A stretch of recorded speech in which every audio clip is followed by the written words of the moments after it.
Bonjour chers apprenants, bienvenue à la présentation du module 5, le marketing de l'entrepreneur. Aujourd'hui, nous allons penser comment mettre en place une stratégie de marketing, bien sûr, nous permettant d'évoluer dans notre environnement économique.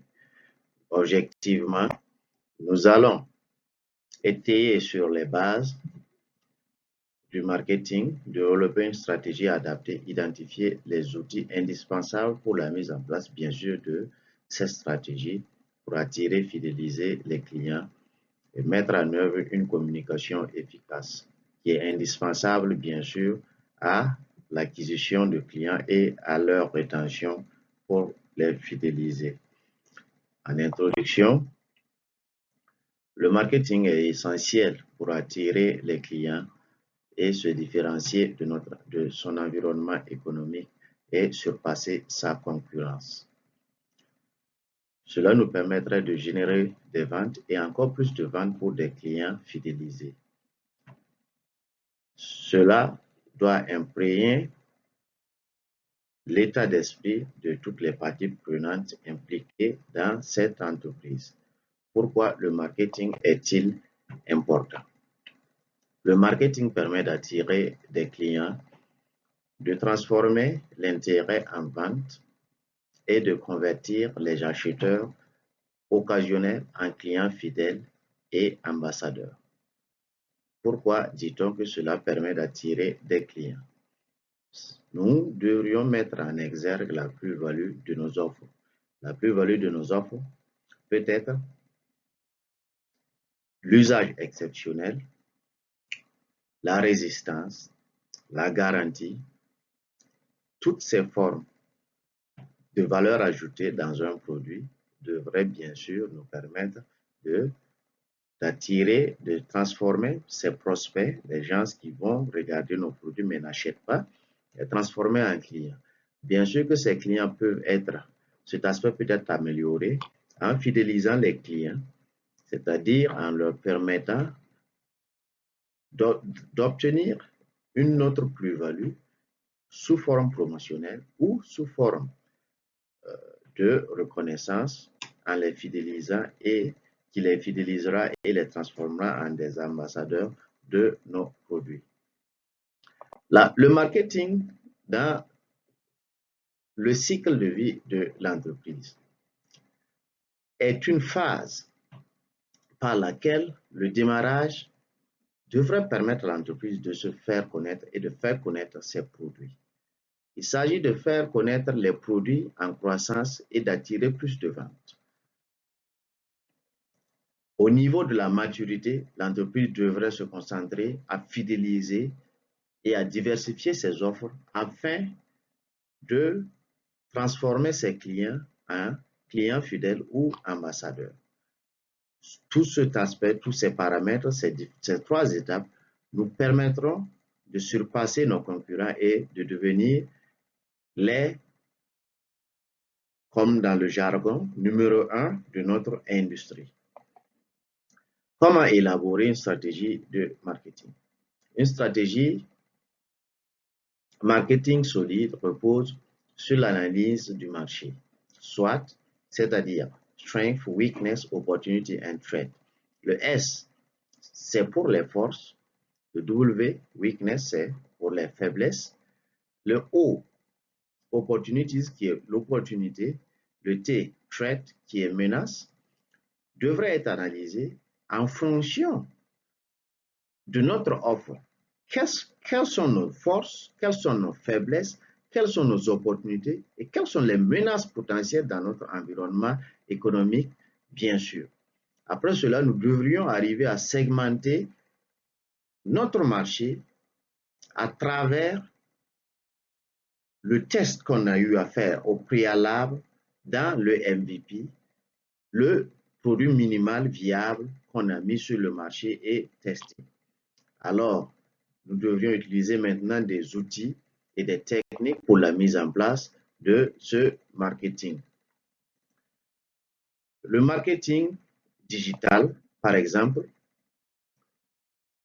où on a le référencement naturel, les publicités payantes, les réseaux sociaux et le marketing d'influence avec les influenceurs qui nous permettent bien sûr, tous ces outils nous permettent bien sûr d'attirer des clients et de fidéliser plus ses clients.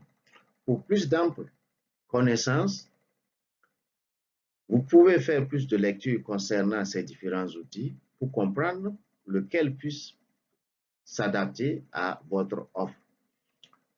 Le marketing traditionnel qui est la publicité locale, souvent dans les radios, la télévision, qui engendre un coût élevé, est de nos jours moins prisé, moins utilisé à l'aide du numérique, où la majeure partie des, de la des gens de la population tient des téléphones numériques dans leur quotidien connecté.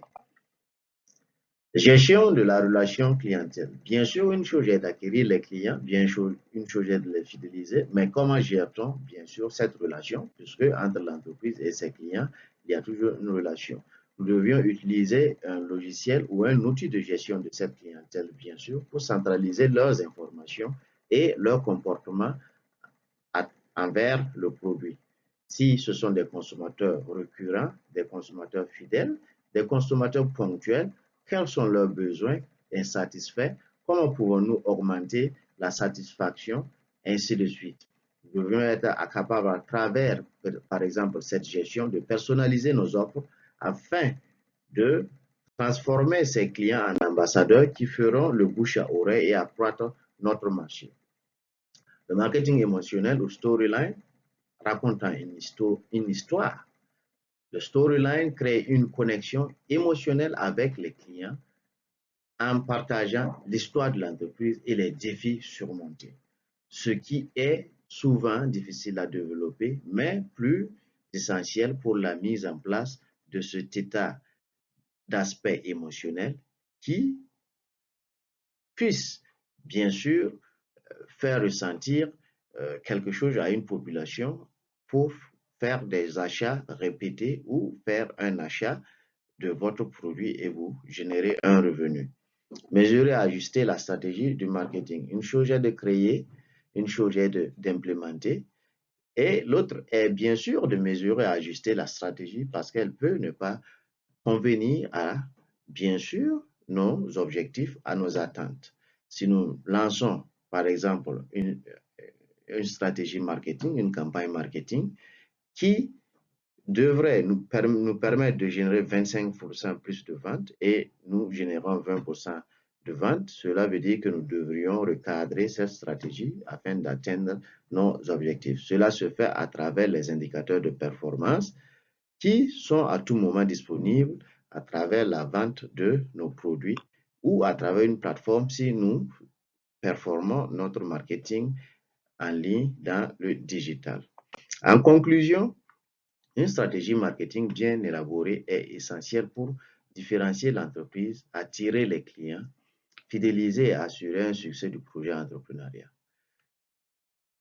La survie de l'entreprise, même si elle a une plus-value, repose plus sur le marketing, sur une bonne stratégie, car un produit non visible ne pourra jamais faire l'objet d'un achat. Mais un produit visible, bien pensé, permettrait à une population, ou à un segment de la population, de faire le geste de l'achat ou d'acheter ou de faire des achats répétitifs. Nous vous remercions pour votre temps. Nous vous invitons à la prochaine pour la présentation du module 6. En attendant, posez des questions à votre tuteur, exercez-vous, faites plus de lectures disponibles sur la plateforme du Centre de formation professionnelle Sainte-Monique de Kaya pour augmenter vos compétences. Merci.